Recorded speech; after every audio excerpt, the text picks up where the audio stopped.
It's not just about giving a man a fish, it's about teaching a man to fish. And once the man knows how to fish, he has an unspoken aura. Something changes about him that makes that money much more valuable. It's detectable. And it's detectable. Being a rich dork who just found some money on a crypto pump is not a life worth living. You need to make that money, because as you make that money, you learn everything about negotiation, networking. You learn everything about stress and hard work and determination. And it is those things that is going to change your soul and forge you into a man which is respected by your peers and also respected by the females that you're trying to attract.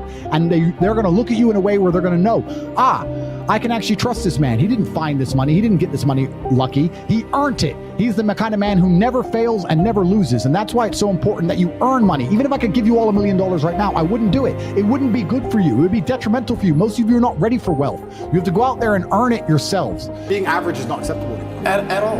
It's not acceptable anymore. And it's not acceptable in the sexual marketplace, but it's also just not acceptable, I don't think, even in life anymore. Period. You have to diversify now so much to even protect yourself. The idea that you can just be a law-abiding citizen in a country and just work your job and be okay is gone. It's gone. If COVID doesn't prove that, I don't know what will. Yeah. Look at my situation. You have to diversify. You have to be smart enough that you have assets and friends and capability and lawyers and whatever all over the world now. That's the only way to protect yourself. You can't just sit within one jurisdiction and go, oh, well, but I don't speed, so it's going to be okay. I don't think it is. I think it's coming to a point where it's not going to be okay. And AI is going to make it harder and harder again for those average men. It's going to be harder and harder. I don't think the exceptional men are ever going to suffer from AI. I think we're going to use AI. So many men say, I want to be the man, but they don't want to suffer. They don't want to fight. And I don't understand why, because even if you look at a superhero movie, they tell you, even in superhero movies, they make it very clear. Batman's parents died. That's why he's Batman. All the bad things have to happen. There's no way to get there without the bad things. I get so many emails from people complaining about their bad things, and I don't have time to reply to any of them, but if I could, I'd say good. Good luck, congratulations, off you go. Of course she broke your heart. Of course you're sad, of course you miss her. She's with me now. That's life. That's part of it. That's the only way you're gonna get to that level of resilience. You can't become the man any other way. Manhood is exceptionally hard, and life is hard. But how you shape yourself will determine how hard it is for you and how miserable it will be. I've said this many times in many different iterations on different podcasts, but I want to repeat it again. As a man, there is no easy life. If you're looking for an easy life, you should have been a girl. You made a mistake. Your life is not about being easy. Your life is not about being happy. Your life is always going to be difficult. All of the pain you feel, all of the sadness you feel, you're supposed to feel as a man, and you have two effective binary choices. You either go through the suffering and go through the trauma and go through the hardship it takes to be a man of value, or you suffer eternity as a nobody. And being invisible, I would argue, is almost worse. You can have a very stress-free life if you work in Starbucks. You don't care about the Starbucks once you clock off. You're not at work at the time. You go home, you play video games, and you exist until you die. That's stress-free, but you have to suffer being a nobody. Alternatively, you can go out there into the world, try and implement your mark on the world, work hard, try to get rich, more money, more problems. You can try and start a business, the stress of that. You can lose your girlfriend because all you're doing is working. This is a new level of stress, a new level of trauma, but at least you'll be a somebody at the end of it. There's two ways to suffer. You either suffer to become a somebody, or you suffer as a perpetual and forever nobody. This is what amazes me when men go, I struggle with motivation. How can you struggle with motivation in the modern world? Are you asking to just lose? Are you asking to just be erased from humanity? Yep. Are you asking to be invisible? How can you be an 18-year-old man and say, I don't have the motivation to train as hard as possible and get as rich as possible? You are born to lose if you don't have motivation at 18. In the modern world, as competitive as it is, all those girls, those 18-year-old girls you go to school with, are talking to some 28-year-old man with a yacht somehow. And you're sitting there lonely and you don't have motivation? You must be out of your mind. The only way to win this game is to become as powerful as possible. It's difficult, and it's getting harder and harder, and this is why I teach the things I teach to men. You can't just be Joe Schmo and win anymore. Those days are over. You have to be something else. This is how life works. There's no way to the top besides the difficulty and the pain and the trauma. I'm really flabbergasted that there's men out here who still believe they're going to somehow become something of importance without it. Of course she broke your heart. Good, good, good. Good. I'm tired of people complaining and crying about it. That's the game. That's the life.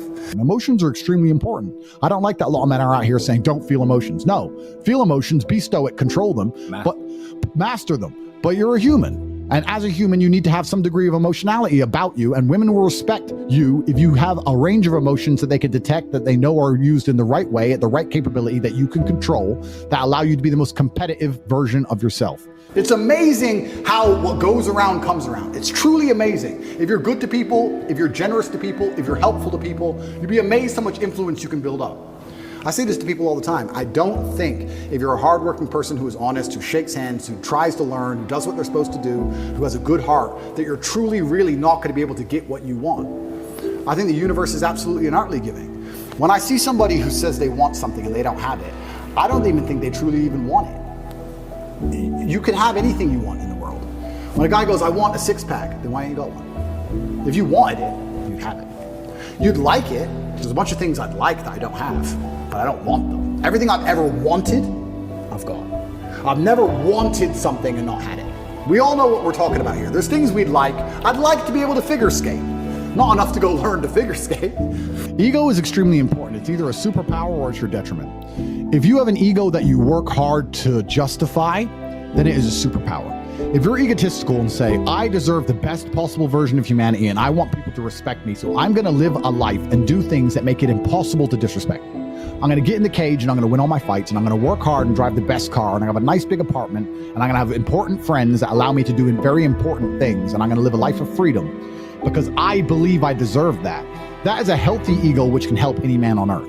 If you have an ego without those justifications, an ego you don't want to justify or have never justified and believe you're just special just because you have YouTube followers or you have a big mouth. That's toxic masculinity. Absolutely. That's truly toxic. The world is hyper-competitive. Every single thing in the world is competition. I don't think people realize I'm a hyper-competitive person because I understand that every single thing I want, somebody else wants.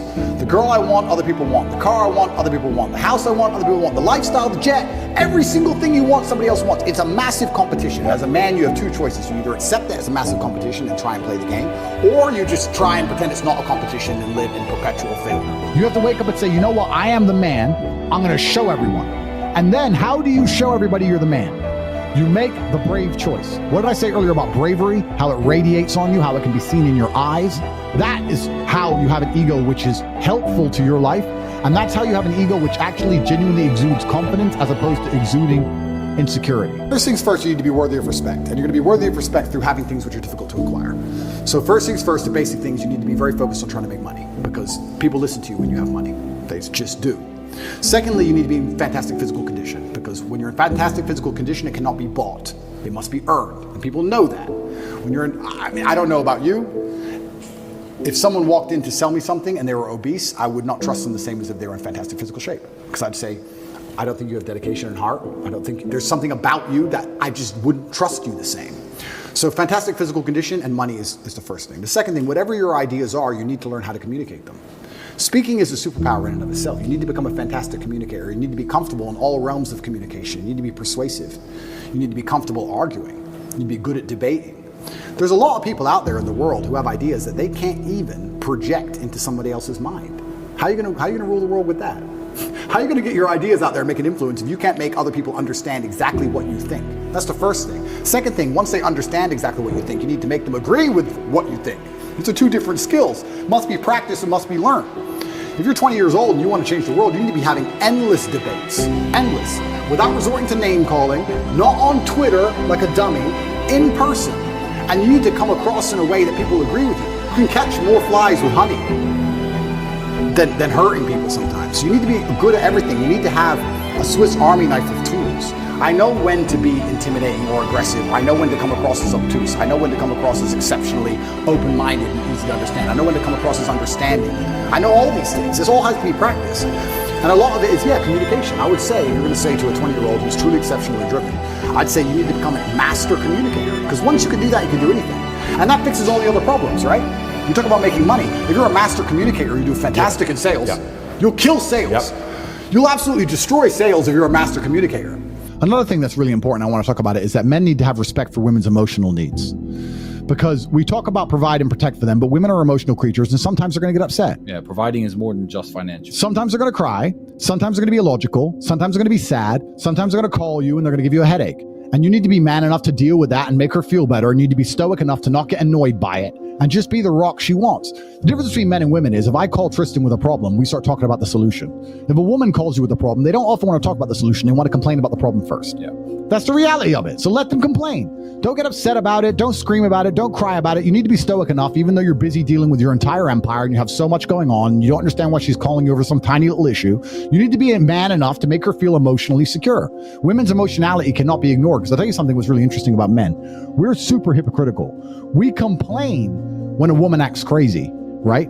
But as soon as she doesn't care anymore, we're messaging her, why don't you care? Why don't you love me? Then we want her to be crazy again. Talking shit to your friends like, oh, she's got borderline personality disorder. No, you're just a loser. Completely. So women are going to be crazy when they love you.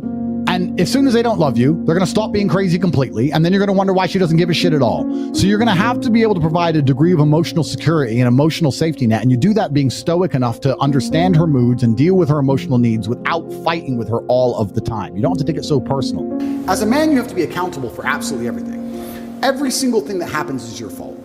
I didn't go to jail because of Romania. When I was in jail, it was my fault. Even though I don't believe it was just, even though I do not believe it was fair, even though I know I am innocent, it is my fault, because I didn't have to become so influential. I did it. But it's also my fault when I'm on the jet and living my perfect life. I did that. I did the good, I did the bad. You made her leave you. You did. Whether you like it or not, you are the reason she became so cold. You are the reason she doesn't listen anymore. You are the reason she's so arrogant all of a sudden. You are. You may not have identified why yet, but if you identify why, then you get into your next relationship healed and understanding what you did wrong and learn from it. That's what you have to do. But most of these men don't want the self-accountability. I love that. And they want to blame the women. Yep. You have to blame yourself. You must do what's right because it is your duty, and for that alone. Not because you benefit from it, not because you gain from it, because it is your duty.